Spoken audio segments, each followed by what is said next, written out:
going to say welcome to Material World, a conversation about sculpture today. It's going to be a lovely panel talking about contemporary sculpture, but also the way that we perceive and interact with the art form of sculpture in so many different facets. As you'll see with our wonderful panel today, they have a gamut of experience, but are still connected by a lovely interweb. We have three incredible people. We have Karen Cygnarowicz, who is currently in the exhibition across the hall, Texture and Response. Hers are the woven fiber pieces. There's also Kevin Donegan, who is a sculptor at the new studio on Pine Street, making all kinds of wonderful things.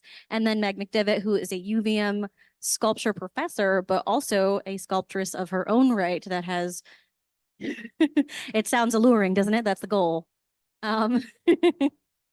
So the panel is, we're going to have a discussion with a few guided questions. The artists will talk with each other, and maybe you'll have a couple questions that you'll save for the end. And we will have sort of a loosey-goosey but pointed conversation about contemporary sculpture, where it's going, what it is. Let's talk about materiality, that kind of thing. First off, I'd love for the panel to introduce themselves. We can start with the wonderful Karen Cygnarowicz. Loosey goosey. Yeah, love that. That's what I'm going for, but I don't know if I'm showing it. I'll try to get there. I'm Karen Cygnarowicz. I'm a fiber artist and writer based in Montpelier. I'm in the show Texture and Response. I don't consider myself a sculptor, but I'm willing to be convinced maybe by this conversation. We'll see. A dash of controversy. It's heating up. So I'm Kevin Donegan. I'm a Burlington-based sculptor. I share a studio with my partner, Susan Smerica, and it's actually new art studio. Right. So that's important. And it's a maker space for where we create our own work, but it's also a teaching and exhibition space. I do identify as a sculptor, but my work changes a lot. It has a lot of variety in material and technique. I like to say to people that whether you like what I do or not, if you wait a year or two, it'll probably be very different. So I'll stop there. Work? Yes. Okay. Hi, I'm Meg McDevitt. I primarily work with sculpture and drawing, and a lot of overlapping in that realm. I also teach at UVM up the hill, and I teach sculpture and drawing and often overlap those two things within my classes. I live in Johnson, and I rent a studio as part of the studio rental project at the Vermont Studio Center. So I've been there for 3 years. So I have a studio around the corner from where I live, which is quite wonderful. And yeah, that's who I am. Awesome. Thank you. Having a studio around the corner is the dream. So I want to say a little bit that I'm coming from a sculpture background, which is one of the reasons I was interested in this exhibition here, that we have set up. I was really grateful to the opportunity that Heather gave me to curate the show across the way. And I am so excited to hear what these artists have to say about the topic. So I'm going to start us off with an in-depth question of sorts. So sculpture comes with a set of expectations and ideas and predetermined thoughts about what sculpture is and what people have thought of as sculpture. When I was curating the exhibition in the early stages, I asked my coworkers here, what are 3 terms that come to mind when I say the word sculpture? A few of the coworkers are in the audience and told me things like large or takes up space, stone, metal, heavy, things of that nature. As an artist, what are your expectations of sculpture as a media, and how has it evolved over time? It's quite the question, and it is. It could be silly as well. I could take a stab at it. Let's do it. Okay. So I have a very expansive view of sculpture and not too many expectations around it. Although that has changed over time. When I actually came into my own as a sculptor from a craft background, and so I was really interested in technique and in skill-based sculpting, and my early associations with it were like objects on a pedestal or large outdoor public art. But the more that I experimented, engaged with my own process, and was exposed to other ways of making, it's really just kind of opened up into a really vast category.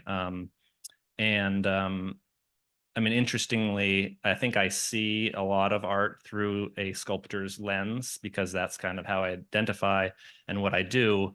But I see a lot of overlap with other disciplines. And I find myself thinking like, often when I see a painting and it's made of wood and canvas and it's like coming off the wall and it's layered and textured and like 3D, I'm thinking this is sculpture too. So like what makes a painting and a sculpture? Because you can hang a sculpture on the wall, or you can suspend it from the ceiling. It can be freestanding, it can be installation based. So sculpture for me has become a very amorphous and expanding category. And so I'd be interested to hear other people's thoughts on that.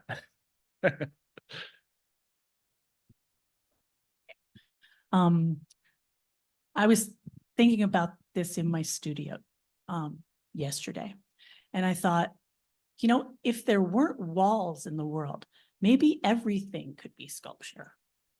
Like what is it? Just is the wall seems to be so important as far as the consideration of those things. There's an artist, Barry Flanagan. I don't know if anyone knows of Barry Flanagan. And I was reading a catalog of his also in my studio. And he said that he put a pile of sand. He had a pile of sand brought into a space. And he said, I looked at it with sculptural regard. And it was sculpture. So I think, how you perceive things, how you go about it, how you can relate to an object, whether it's in a space, on a wall, whether you relate to it as a physical thing because we are physical things. That has always sort of keyed me into things. I do a lot of drawings that feel like sculpture because of the processes that I use. And I oftentimes draw the sculptures that I've made to revisit them in a different dimension. So for me, if I have a sculpture on the floor, sometimes I need to put the drawing of the sculpture on the floor too. Right. I think that in a formal context, it's difficult in a gallery context, let's say, to not worry. It's been my experience for people not to worry about people bumping into the sculptures, right? And so the idea of keeping it safe, and that might also deal with the idea of things that sculptures are heavy, they're permanent. You can't knock them over, you will bump into them. But as someone who has made large scale sculptures, they're also really hard to store, right? Yeah. They don't sell very well because they're big. And they take a lot of money and effort and things sometimes to create. And sometimes I tell my students when they say, I worked so hard on this big piece, what am I going to do with it?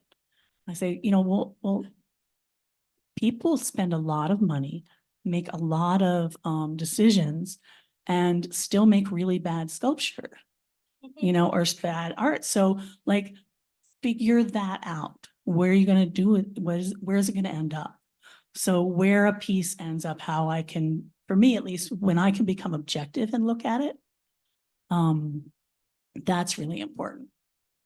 And Kevin and I were talking about, or maybe we were talking, let's say, about the fact that sometimes it takes putting a piece in a formal setting.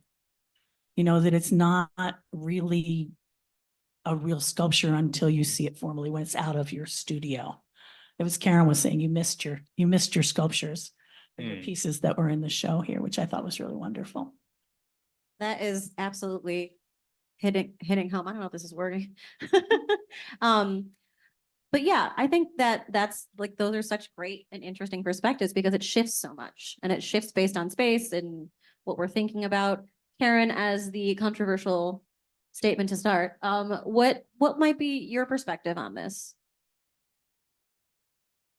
So I think I am also describing sculpture as large, stone heavy. I was born and raised in Maryland, a stone's throw away from DC, and spent a lot of time with the monuments. And now I live in Montpelier, just down the road from Barrie, Granite City, and I observe those monuments, those pieces, as they are now, and think about how they got there. And what I know of sculpture is a removal of the block, at least in stone. So it's hard for me to get there as someone who plays with yarn and adds to the block per se. So I do think my work as sculptural maybe is the word, in that it has depth and dimension, and a construction of it. But I don't know. I'd be curious to go off of Meg, what you said about how your drawings interact with your sculptures, and if you could speak more to that process. Sure. We love it. Okay. So I have always loved things that go from liquid to solid and hot to cold. So I loved casting bronze. And I love working with plaster because it kind of freezes and stops. And so there was a point where I decided that I wanted to see if I could draw like sculpturally. So I created clay pieces and I poured wax over them and I cast them into bronze. And then I came to Vermont and I discovered our amazing, wonderful landscape of snow. So I started pouring things in snow and in ice and tossing my drawings into the river and chasing them down the river, just, to see what would happen. But so it's the transformation of materials that interests me, but there is a drawing element in a lot of the ways that I approach things. It has actually taken me a long time to get back to three-dimensional sculpture. And the pieces that I sent in for the slideshow are sort of the beginnings of that, but they still have a sense of like putting something on top of something and not knowing what I'm going to get. So I also draw a lot with black hot glue now because it's really fun. So I was saying that I discovered you can get a hot glue gun that is battery operated, like with a Ryobi battery, and it lasts for a couple hours. You can like take your hot glue and fill your backpack and go out. And so tomorrow I'm going to be in the snow playing with hot glue, trying to make sculptures, but basically drawing. So it's always been a back and forth for me, but it has been a struggle to get it into a fully three-dimensional form. So, and I've done some really nasty drawings of my paper mache pieces. They're just awful. So we're going to work through that. They may be covered with black hot glue soon, but we'll see. So this is an interesting interlude into one of our next sort of questions. But first I'm going to say the name of the game in this question is materiality. And for art, that's a word that is elusive and has a lot of meaning and can be something that changes throughout a process, even when you're using the same objects or things. So it's more so undefined, but I do think in the world of art making, because it comes up quite a bit, what do you think about materiality in your work and gathering those materials and what you respond to? Go for it, Karen. So I don't mean to sound like I don't know what I'm talking about, but I did not ever hear this word until last week. And so I looked it up because I thought it was just a funny way to say material. And it remains so, I think, in my mind. But when I looked it up, I entered the world of accounting. It's an accounting term that I still don't really understand, but I interpret it as a decision that's made that redirects the outcome of whatever finances. And so I interpret that in my own processing of material, in that whatever material I decide to incorporate in a piece then redirects the outcome of the piece. An example is a funny one, I think. If you go to the grocery store and you have a little list of like 3 things, and then you get the 4th and 5th thing, the 4th thing being a cookie on your drive to a panel, and you eat it all instead of dinner, and then you're just a little bit, sugar rush. That decision to eat a cookie before talking is giving a different outcome, right, than if I were to eat dinner and chew my food. All theoretical, of course. Yeah, we'll see. I mean, we can't ever see. Alternatively, in art making, I'm on a walk and I'm passing by someone's Christmas tree that's discarded, and there's tinsel on it, which is to me very attractive. It's fiber and it's shiny. And I grab it and then I go to my studio and I put it on something that I'm working on, and it changes it entirely. There's light hitting it in a different way, and the meaning of tinsel and Christmas to me is one thing, and then I think of the discarded Christmas tree and capitalism, and it's a different thing. But that's how I interpreted materiality. I don't know if I'm right. Can I I, think it's pretty subjective. I think I've heard it said as the thingness of things. Oh, okay, great. can I pick it up from there? So I hadn't, well, I had heard it, but I had never heard a definition, and it sounds like one of those elusive things that everyone talks about, but no one knows what it is. So in preparation for this talk, I was just thinking about what the word means for me, and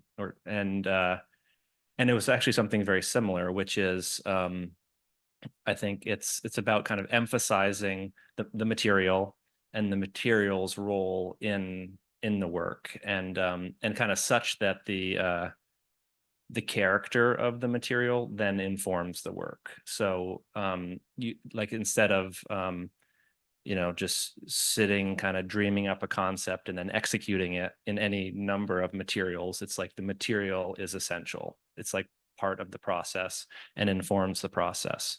And that's very, I mean, I don't know if that's correct or true. I mean, I think we can go with the accounting definition. Sounds great. But that is something that's very important for me in terms of my process, which I've long considered myself an interpretive artist, which is to say I look for material first, and then the material says something to me, speaks to me, maybe even teaches me something. And then it's this, I also consider it a collaboration of sorts, where it's me with the material. It's not me mastering the material. It's not me controlling the material, although there is, so there is some back and forth. But I really cherish that like relationship that develops with material. and I've had some like really sweet moments of that, and times when it's crystallized for me. And then I also kind of forget about it for periods of time, and it just becomes an intuitive process. It's not always conscious. But I I wouldn't want to, well, and I think in when we talked, Jackie, I said I've never really been drawn to a blank canvas. And it's like sometimes I'm jealous of artists who can just take a blank canvas and like go at it, but I really like having a starting point, something that interests me or confuses me, or just some like inroad. And then also there's this element of surprise that comes up for me with material, where I feel like if I just kind of sit in my studio in my own head, it kind of just becomes like insular. But if I'm out in the world, encountering people and things, then I'm just like, I create things that I feel like I would have never created on my own. So it is about relationships, and about collaboration. So that is near and dear to me. Do you have anything you want to add to that, Meg? Sure. For me, I really am honored that I have opposable thumbs and that I can make things with them. That I use my hands as much as my brain. It's sort of a haptic sensibility. So when I find a material I like or something that I want to think about, I go at it with my hands, right? I want to see what it does. I want to see what I can do with it. So I would make a paper pulp and I would put it on things. And then I would have to learn how long it took to dry. And then the next time I went at it, I would have more knowledge. And that knowledge stays both in my head and my hands. So I really rely on that. Also, materials kind of get in our sensibilities. So for instance, when I'm making these paper mache pieces, I can't eat oatmeal. It's just too close to what I'm working with. I'm just like, nope, I need something else to think about. The other thing that really makes sense to me is our landscape here. So I take a lot of drives.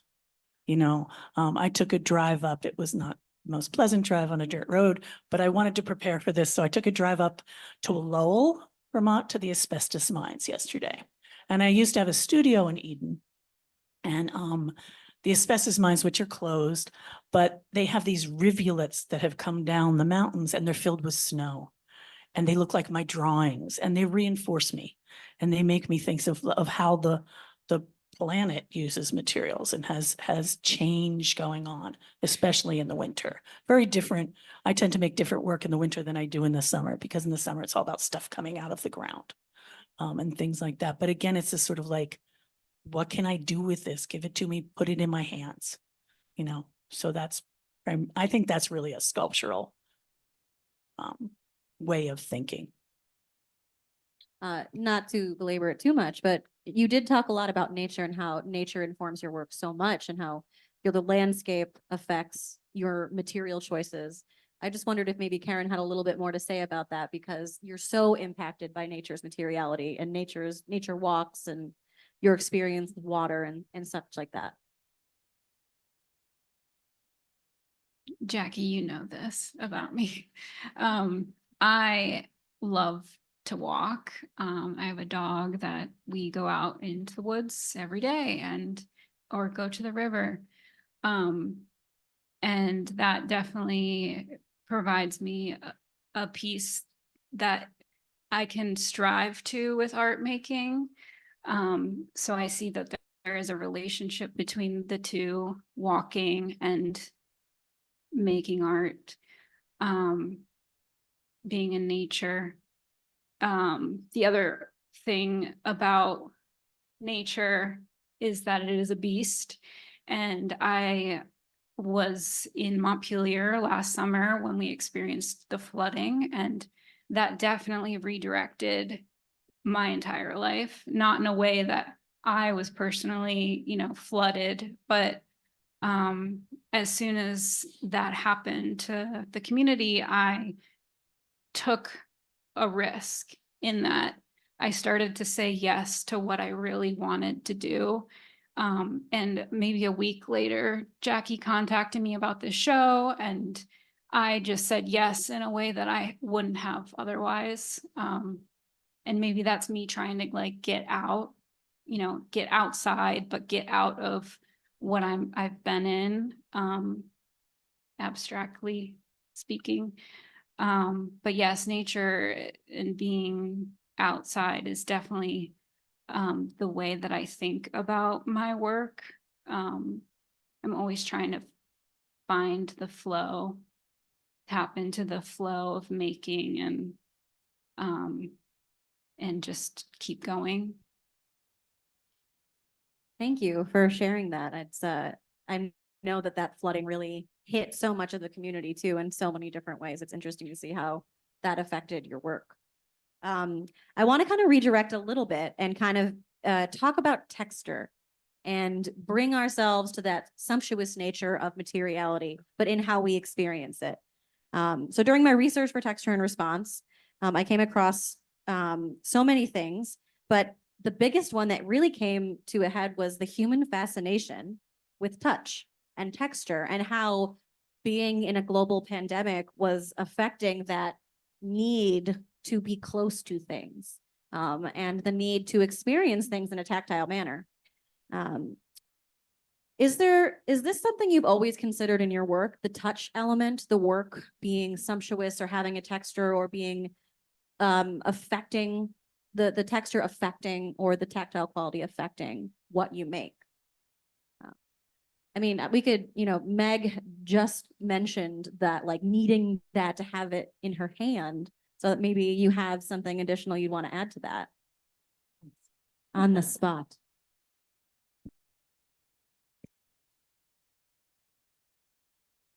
So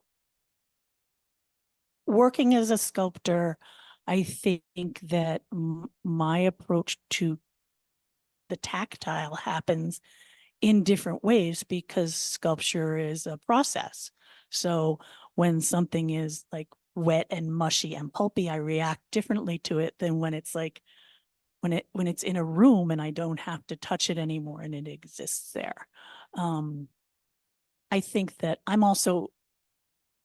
I can be incredibly distracted very quickly by new materials. So I have to keep myself sort of with blinders on, as far as like, okay, I'm going to just do this one thing. And then I end up doing 4 things. And then I'm like, oh, okay, well, that's only 4 things. So that's okay. But I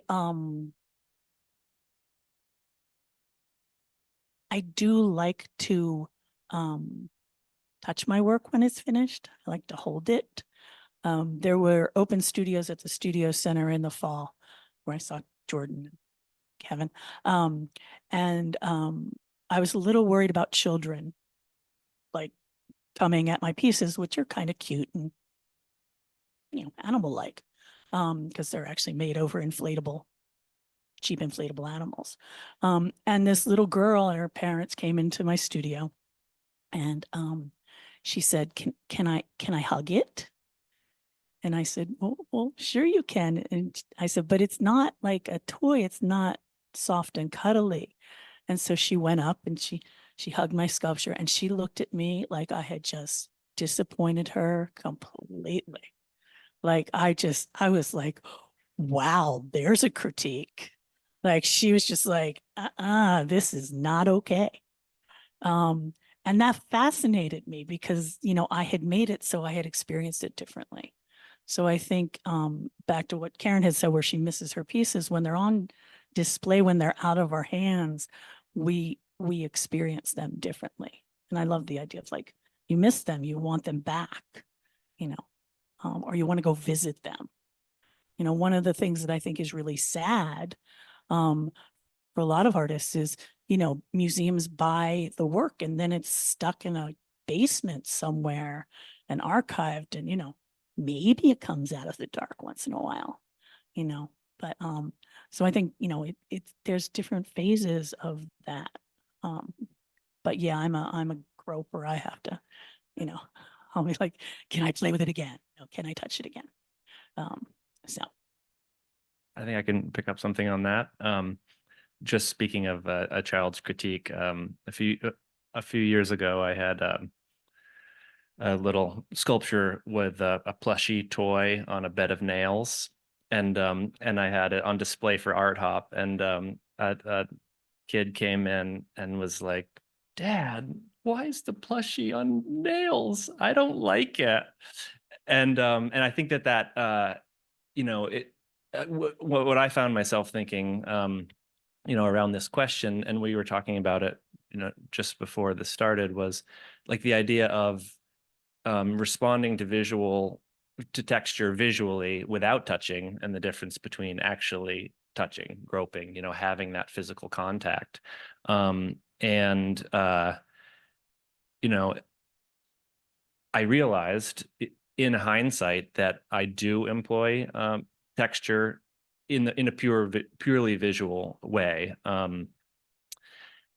But I'm almost more interested in multisensory experience. So, and it's one of my, as a sculptor, I am interested in the physicality of things, and the fact that they are bodies in space that relate to our bodies.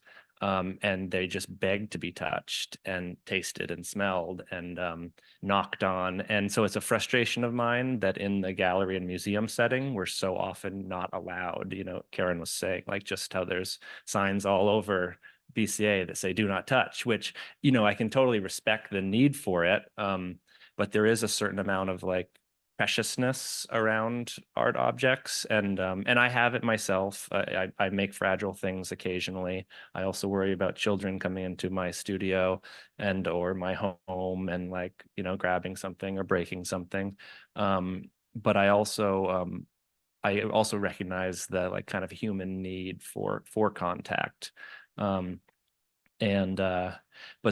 specific to like, just that purely visual response to texture. I have in the last couple of years really enjoyed working with nails and screws and like sharp things, and creating objects which like you might be drawn to visually, but then they kind of repel you also because they seem dangerous. And a couple of years ago, I had was part of a show at Space Gallery here in Burlington, and I created a installation of plywood clouds hanging from the ceiling with nails coming through them. And it was really interesting to watch how people reacted physically. So they would, walk into the show and then they'd look up and there were these really dangerous looking sculptures suspended over them, and people would kind of shrink and have like a physical reaction to this perceived danger. And I found that really interesting. And I'm sure there's kind of, countless other examples of that. But I tend to think about texture more in terms of how it interacts with light, as a design element, or as a way to add depth and dimension to work. So it was an interesting like way to kind of frame this conversation and the show in particular in terms of like what is our purely visual response to texture. Anyway, it was a thought-provoking framework.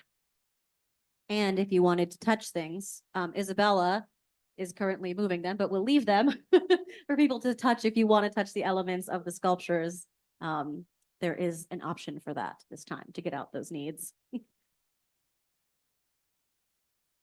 You both said so much, and I would like to comment on the last thing you had mentioned. First, in that, so before this event, I mentioned that we're not able to touch the work on the wall, my work on the wall, and being bothered by that. And I'm recalling when I met Terry downstairs, the artist downstairs on the opening night, and we were talking about one of the pieces called Shell Pill, which is an orange oval and how that came to be, where that rope in particular is from, has been used in the sea. So it has a scent to it. And so I told her that while I was working on it, it was all consuming. It was very stinky. And in this space, I worried about it being too stinky for an exhibition. But so I encouraged her to go smell it. And she did. She walked right up to it. And so, yes, there are other ways to sense or to feel. And I'm really intrigued by that. It just happened to be that way. I don't seek it out.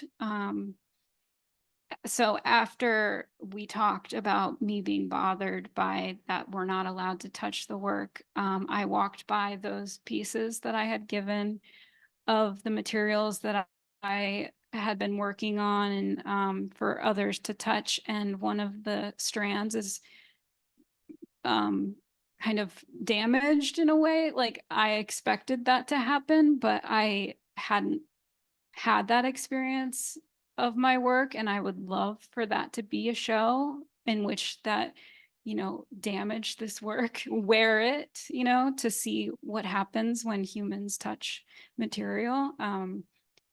Maybe that will be a future show. I don't know. But there was another point, but I think it passed me.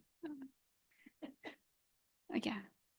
I think for sure, the idea of human intervention and that need to touch, seeing its impact on work, can be a really viable way to experience artwork, especially even you don't even have to touch it, just being able to observe the impact of that touch over time. And I think also the removal of us being able to touch things for the last couple of years. It's been like, now it's like, we need it, or else, and the work, sometimes you can and sometimes you can't. I suppose it depends on the materials, and whether or not those are safe. But probably have time for one more question. Okay, I was looking at SJ. She's the boss. So I guess maybe we could close it with all of this to say, what are you curious about investigating next? We see this slideshow behind us of work from each of you, whether it's in progress or something that new that you're trying, or sculptures that you finished or work that you finished. It seems to me that all of you have a really extraordinary point of view, and I'd love to hear what it is intriguing you now that you are working towards making or working towards exploring with. Who wants to start? Maybe Kevin. Okay. Well, this was actually, I found this to be one of the hardest questions that you posed to us. And partially because I don't really think too much about what comes next. And most of my like major pivots or breakthroughs or things that I get really excited about come as a total surprise to me. So I actually don't really like to think too far ahead in terms of like where my work is going. So, and in that way, I kind of feel like material finds me, or I'm just out in the world doing my thing, whether it's driving down the side of the road. Meg and I were talking about like driving down the side of the road. She was saying she like saw this 8-foot section of chain link fence and she drove past, but then she like had to turn around to like get it. And that is totally me. I've done that so many times, whether it's like driving down the road or taking a walk. And sometimes too, I a couple of years ago, I had a major kind of shift that happened like out of frustration. I was working in the studio. I was just banging my head against the wall. And I just said, I got to get out of here. And I took a walk to North Beach and I found a little piece of plastic on the beach that said super special. And it like totally changed the direction of what I was doing. So I cherish those moments of surprise. And that being said, there is one thing that it does intrigue me that I'm very curious about. Last year, I had 2 projects that included public participation. Speaking of, the human touch, And they were sculptures that I started with a strong concept, but then I invited the community to do whatever they wanted to them. I did provide materials, and so I kind of, molded the experience or facilitated the experience. But again, in thinking about this talk, I started to think about the human touch and public participation as a material to work with. And it hasn't really crystallized for me, but it was so exciting to kind of get out of the way and facilitate an experience that I'm really excited to see where that could go. No plans yet, but it was really stimulating and really exciting. So that's one thing I'm very curious about. Oh, thank you. Anybody else have a perspective on this?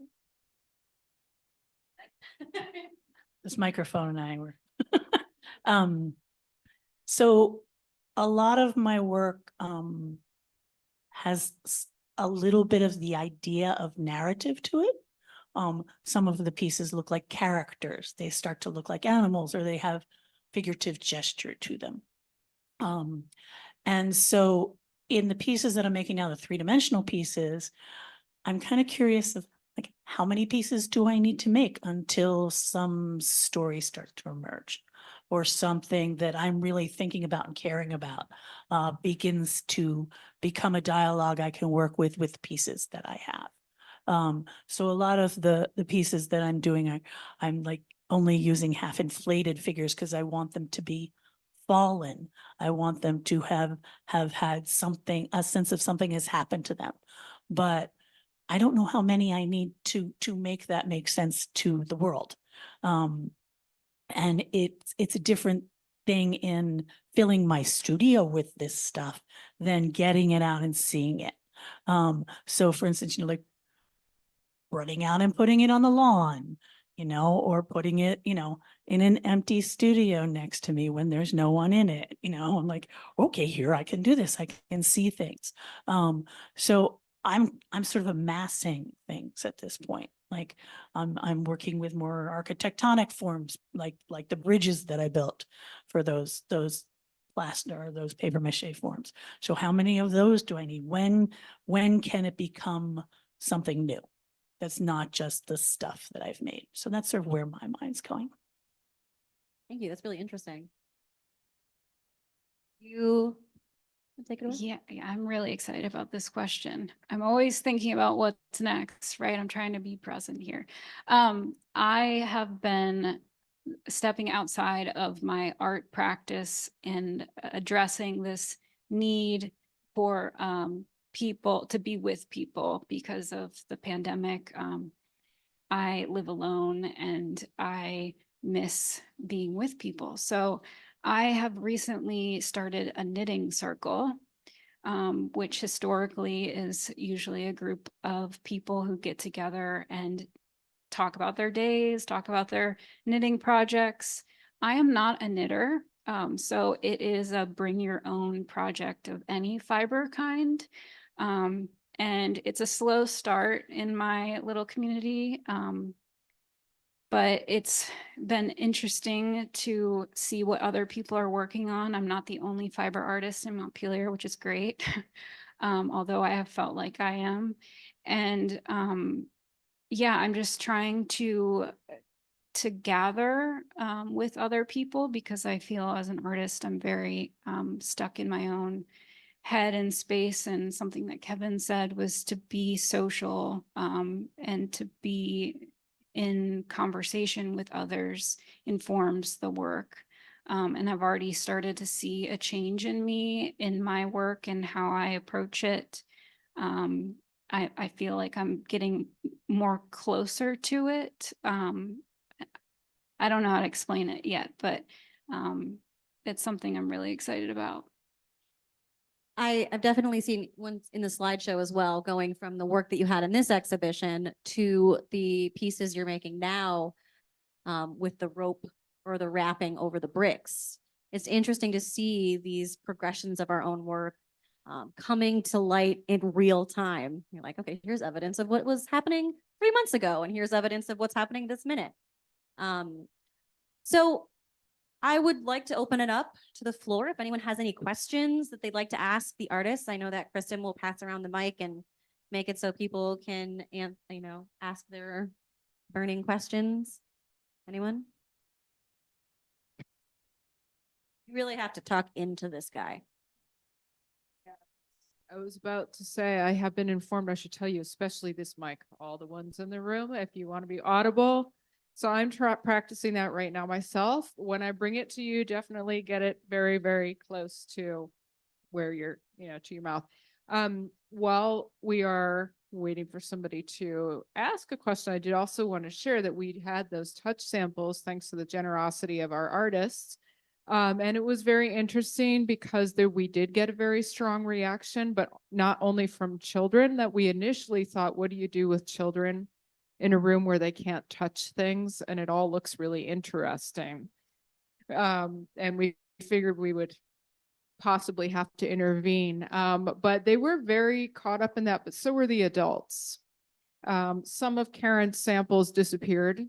I would say a couple of weeks ago, some of your touch samples disappeared. Things frayed.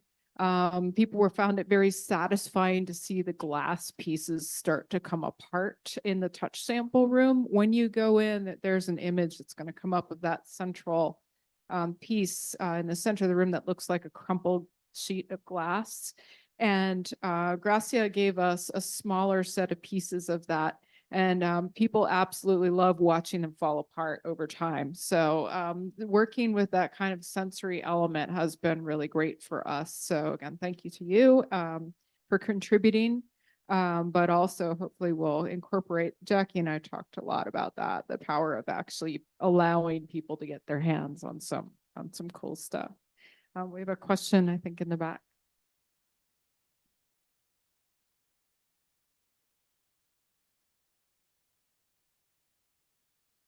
Right. No, yeah. Okay, yeah, right into the mic. Okay. Thank you all. I am wondering about this is an incredibly broad question, but the connection between materials and your personal, like emotional proximity to them and how that forms or informs or does not inform your work.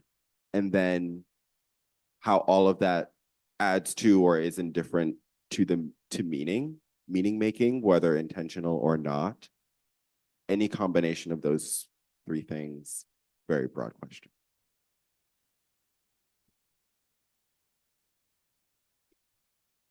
I love this question because I love emotions. So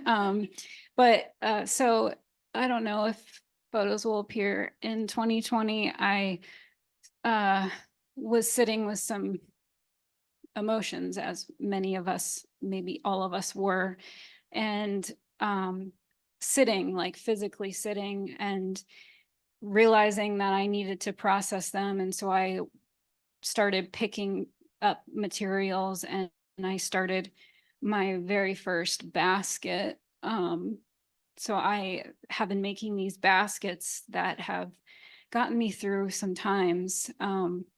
And I was thinking about this recently, that they're coiled baskets. So they start in the center and then they work out. And then I eventually will move them up into a form of a basket, a bowl, as some people call them. And so each basket has an emotion or a time that in my life that I can pinpoint it. It's almost like a journal entry.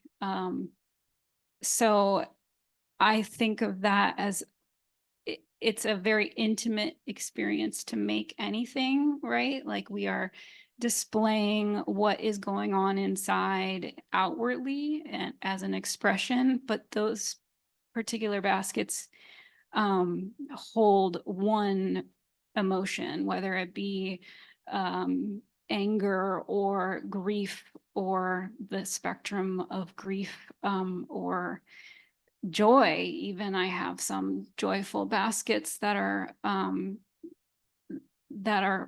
ironically blue because I had indigo dyed vat in my yard for last summer, and I just dyed everything blue. And those pieces in particular are very meaningful to me, even the happy ones. Pick it up. Yeah, I agree with Karen. I feel like there's always some interplay between kind of the inner and the outer.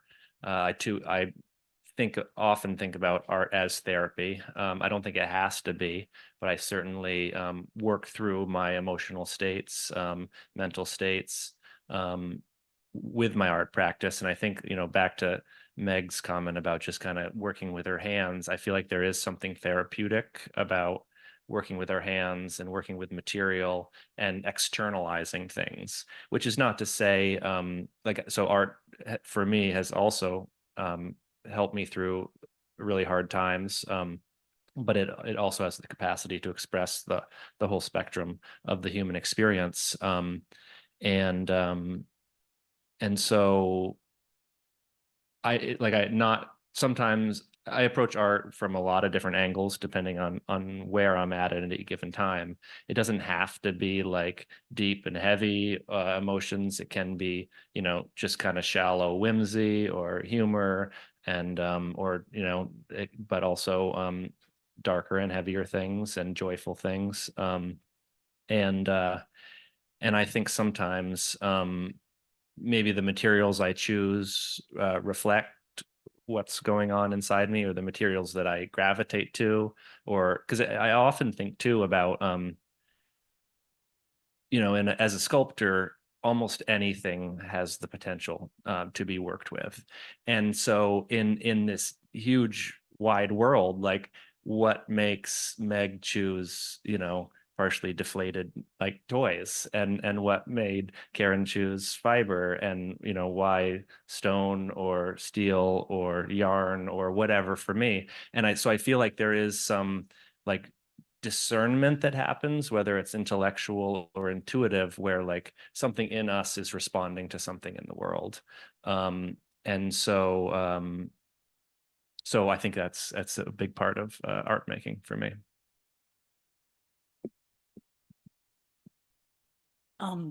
So two things. Karen, what you were saying about, like feeling very emotional and making a basket. I thought that's so incredibly poetic, because it's a vessel. So it activates the hollow that's in there. So it almost can't not take on emotion, which I think is really wonderful. In my work, I'm a goofball. I really am. When things can make me laugh, like putting a paper mache cast over an half inflated crab. I thought it was hysterical. I'm like, it's an inflatable crab, and I'm making a shell for it. Like things like that. I'm just like, why am I doing these things?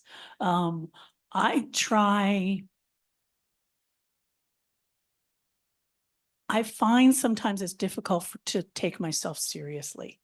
Like it's just too much fun for me, and but there are points where I have to do that. I have to take it seriously. And then suddenly, or someone says something and something becomes absolutely clear to me. So as far as materials and emotions go, I tend to wreck things quite often. I do it too much. I was telling Jackie, I'm on sabbatical, so I was like going to my studio every day, and I made this big piece, and I didn't give it enough time to dry. I know how long it takes, but I was impatient, and it just turned into a pile of crap, But now I know I've made a pile of crap, so I don't have to do that again, perhaps. But again, it's sort of like, okay, well, what did I take from this? So I think my sense is not as vulnerable as far as emotions. Mine's reactionary. I have no problems jumping up and down on something I don't like in my studio too.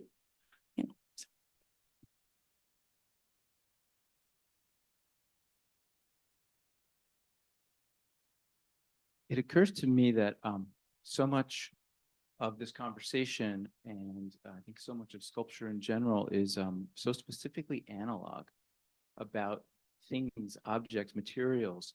I guess I wondered behind what we're seeing here and what you guys are bringing to life, are there any digital modes that inform the work that you do?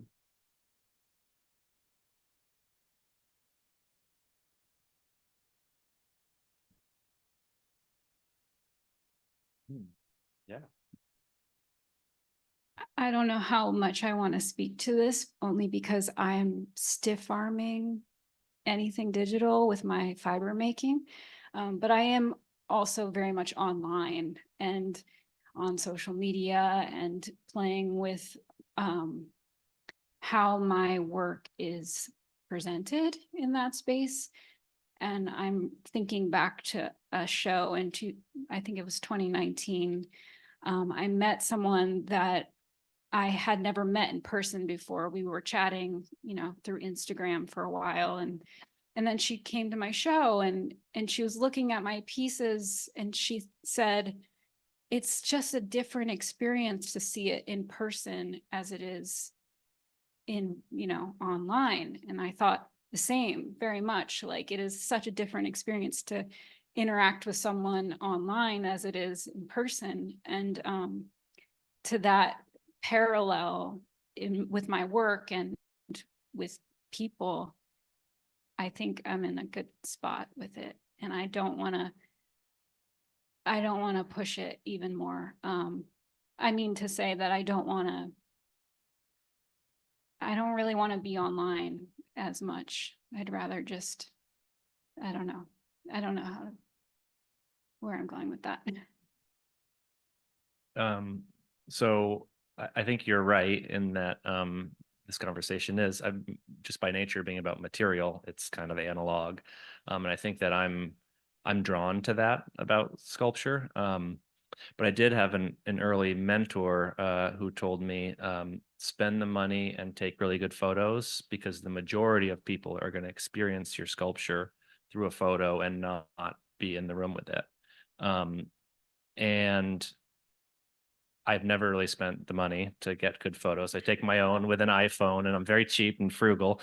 So I didn't listen to him, but he was right in that so much of how we share and how we experience art and just each other's lives these days is in that digital sphere. And it has been a frustration of mine in terms of all this stuff we're talking about, the tactile nature. And I used to think that a sculpture is self-contained and is, it is itself, and you can take a photo of one angle of it, but essentially that sculpture changes with every 360 degrees. You can take a half a step and it's different, and another and another. And so the experience of sculpture is so much more shallow in a photo. And yet I have a website, I have a mailing list. I don't do social media much, but it has its function. And I use the internet all the time for, sourcing references, or I take photos of my work after I'm done in the studio for the day. And then I look at those photos and use them, to just kind of assess what I did and what I might want to do. And I am curious about, where that, where some kind of, what's the word I'm looking for? Incorporating the digital into the work. I don't want to be afraid of it. Let's put it that way. I do have resistance to it because I feel like we're oversaturated with the digital in our lives. But I also don't want to be afraid of it. And I know there's no escaping it. So I would rather embrace it somehow, but I don't know exactly what that looks like. And I love working with my hands and being outside and the analog experience of being a human in this world, which feels deep and real. And so that's my answer. I would love to work with digital stuff. I think a lot of times, I just don't have the options. And I think a lot of times if they saw me coming with my messes that I make, I'd be like, email it to us. You know, but I would love to like try to tell things to something that would make things, you know. I would love to try to confuse things. That's sort of a fantasy I have of like, okay, let's make this machine so confused that it just does something really weird. Like I do. When we first got digital cameras, right? When digital cameras first came out, I got very excited because I wanted to see if I could take a picture of something when I was moving forward and spinning around at the same time. So I would drive around with my camera out of my window, my car got, and early digital cameras, it would just get confused and it would just take a picture. And they were wonderful and they were wild. And I only drove into a cornfield once, but it was really exciting for me. But it was because I had this goal of like, you know, you're going to work with me. Like you're working with Meg here. Like you're not the fabricator. I'm going to be in charge. So if I have those opportunities, I would be thrilled to work with digital media more. I just want to add too, that I'm so grateful to walk into a room and see so much tactile, hands-on material things, because I think we are so inundated with digital things. But I just wondered if there's behind the scenes, there was more. You guys answer the questions.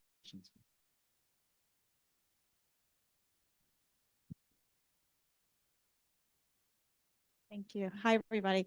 This is really exciting. You're shifting, evolving, muddling how I understand sculpture. I feel like I have no idea, which is really exciting. And I'm wondering in that, for each of you, how color informs your process and your sculpture.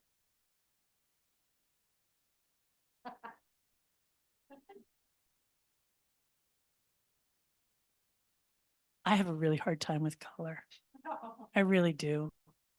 You know, I was the painting student that made those really nice maroons and greens, made really big piles of them and then just walked away.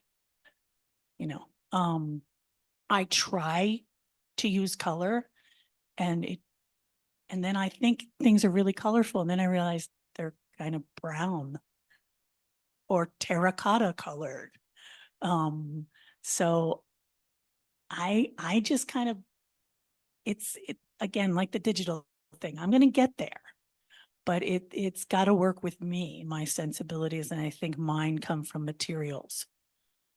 So if I can find that perfect material that is magenta, I'm good to go.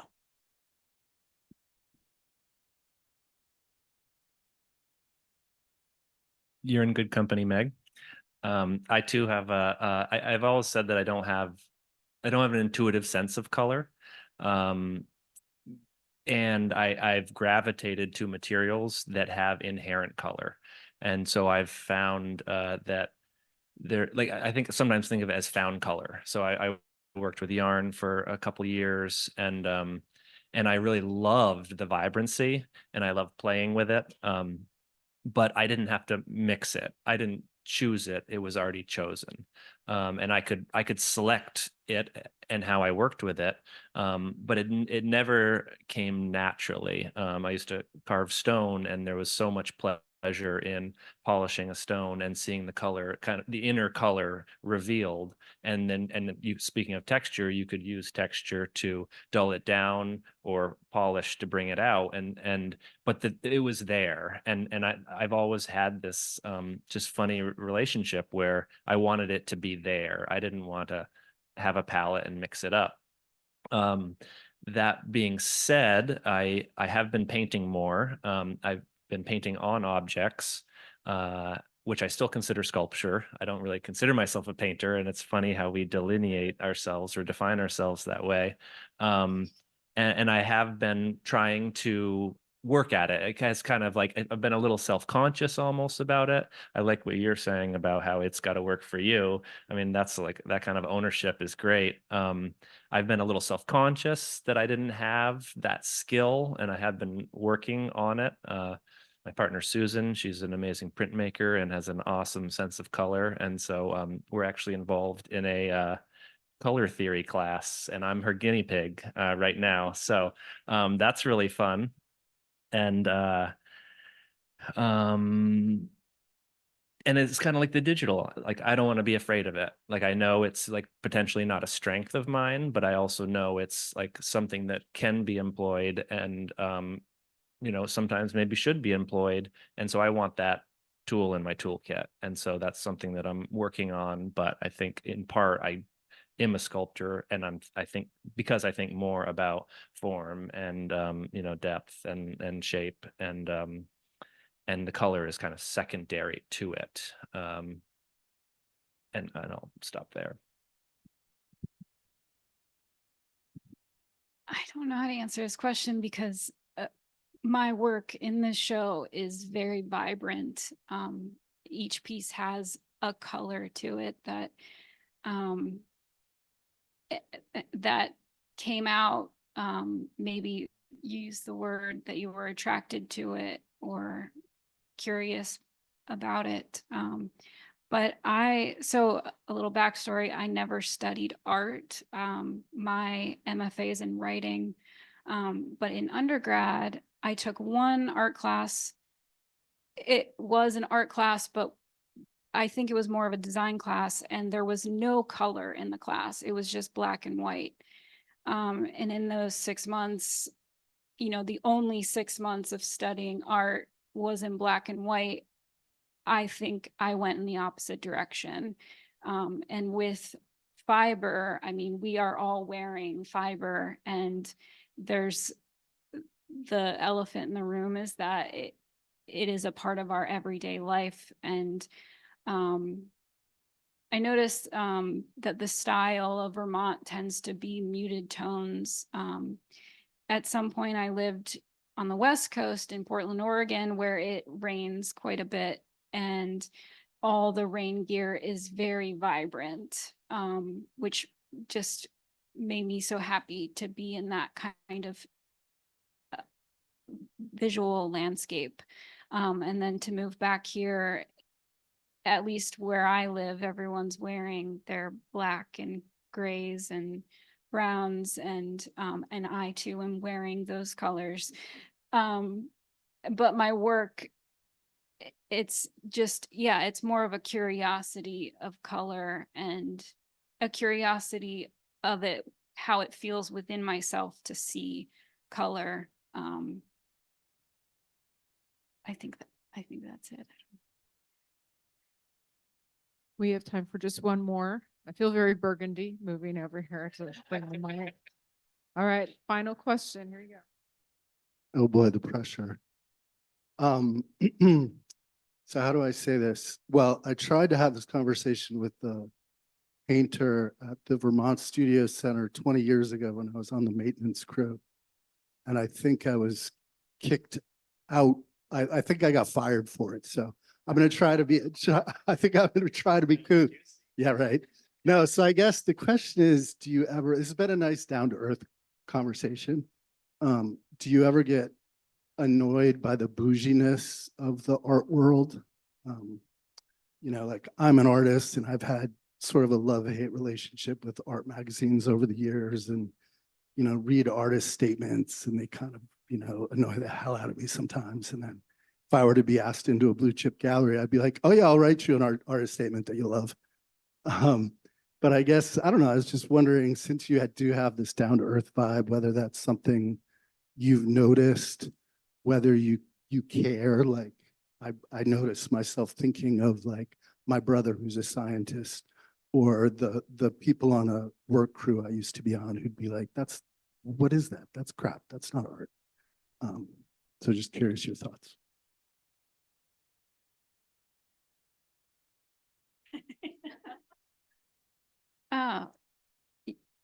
So I am bothered by it. I worked at a fine arts school for 10 years and interacted with students and faculty of all different mediums. And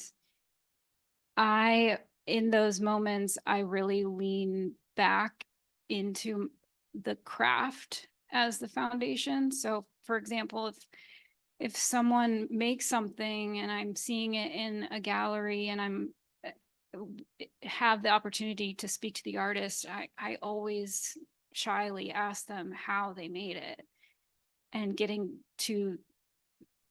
putting us into that process instead of just looking at this piece. I really lean into my craft world speak and find comfort there. I think a lot of art world speak goes over my head and I let it. That's just me.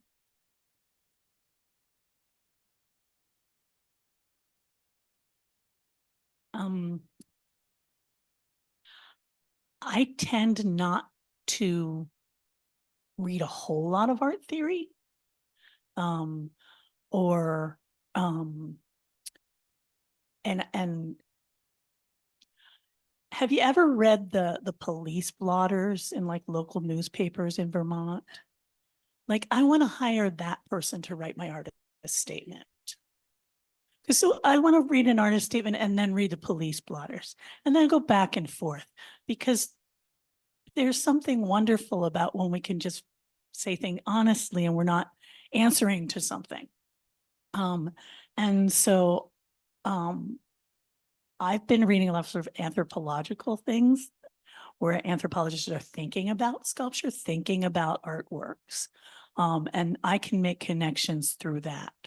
But I think I've probably had an opposite situation than yours at the Vermont Studio Center 20 years ago when I was running sculpture or running the shops. And I had to tell people they had no right to say what was a bad sculpture. You know, these people come here to make things. Like, you don't get to say that. Go away. You know, and I'm pretty good at that. So hopefully those people aren't listening tonight, but they know who they are.